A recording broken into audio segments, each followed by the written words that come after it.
Robert is going to be demonstrating some soft tissue mobilization using a tennis ball against a wall. This one is for his shoulder. The outside is deltoids, so he can gently move his arm around in order to position the ball to get pressure wherever he needs it. He could also use the ball on the front of his shoulder if he wanted to. And he can switch shoulders just so you can see that better. So if you want to get a little mobilization in the front of that shoulder, he can do it like this. And if you wanted to do the back of his shoulder, he could just switch around and do it that way.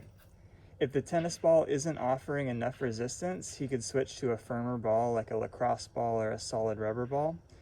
And he could do this for a few minutes, maybe 5 minutes or so. He can also just let the ball sit in one position in order to help release some muscles and tightness. Robert is now going to demonstrate the stretch for the upper trapezius.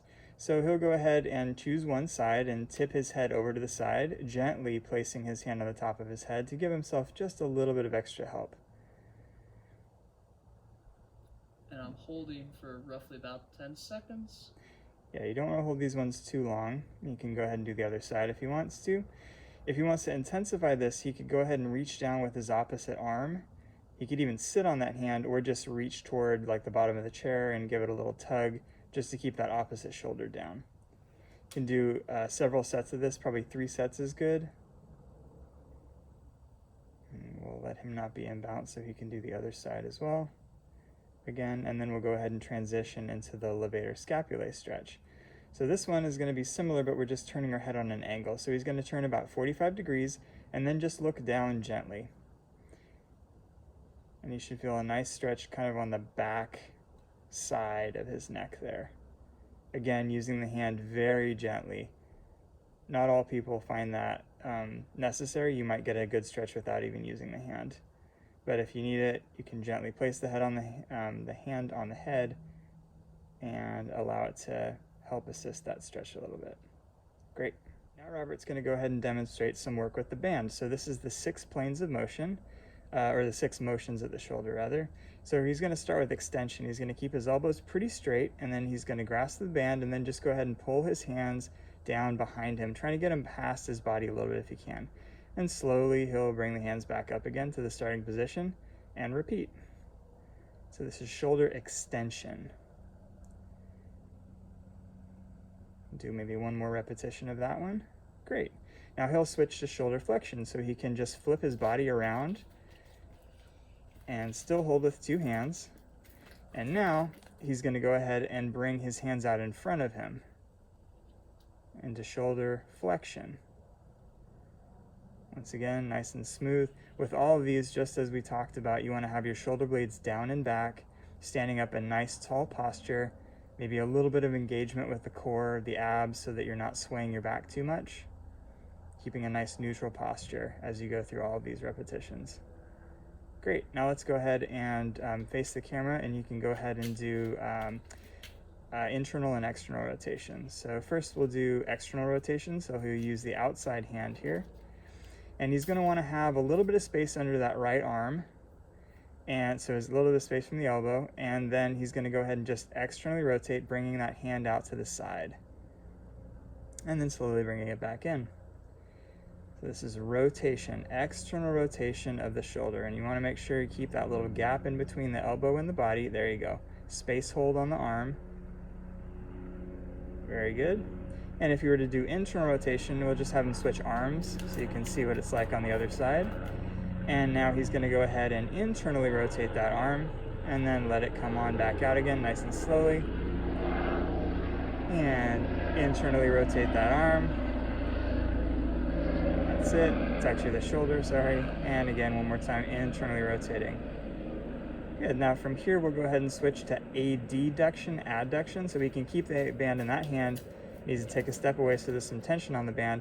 Now he's just going to bring that band down toward his side and then let it come back up again. Like once again, maintaining that nice position with his shoulders. He's in a good neutral position here. And easy back up again. One more time here. Very good. And now he can switch the band to his other hand. Might need to step a little closer. And he's going to do AB, abduction. So he'll go ahead and have a nice grip on the band. Shoulders down and back, and he'll raise that arm up out to the side. And it's getting caught on his shirt there. There you go. If you need to twist your body a little bit, Robert, rotate the other way a little bit. There you go. Now you won't get caught up on your shirt so much. There we go. It's a nice abduction, bringing the arm out to the side. We'll do one more of those.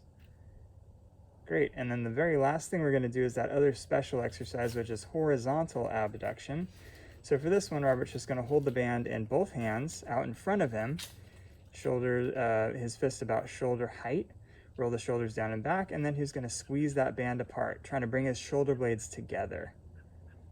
And then gently, slowly lowering it with control back down again. And again, pulling that band apart, really thinking of the scapula, the shoulder blades coming together on the back, and then gently, slowly lowering back to that starting position. We'll just do one more of those.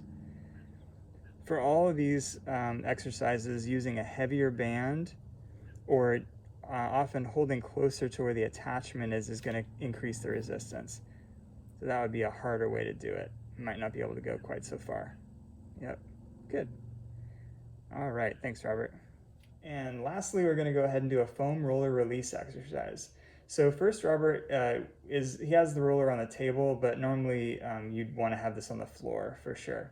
So to get on the roller, you're just going to go ahead and use your arms to lift yourself back and sit on the very end of the roller. And then you're going to slowly, gently lower yourself down on the roller using your arms. If you spread your feet a little wider, then you're going to feel really stable on the roller. It's not going to feel like you're going to roll off of it.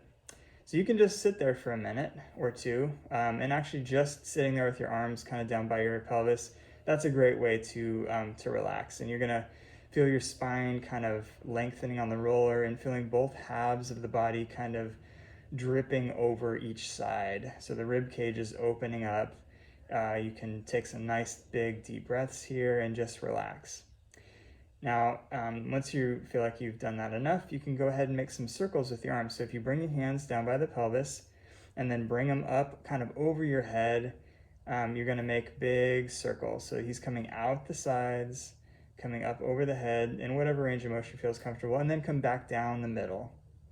I'll do that one more time, making a nice big, gentle, fluid circle.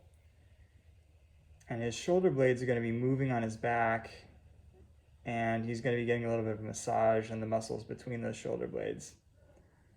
And you could do several of these circles, as many as you feel like, but we're going to have Robert reverse the direction. Now he's going to bring it back up the center and then down the sides, gently asking for whatever range of motion is available here. I'll do one more of these.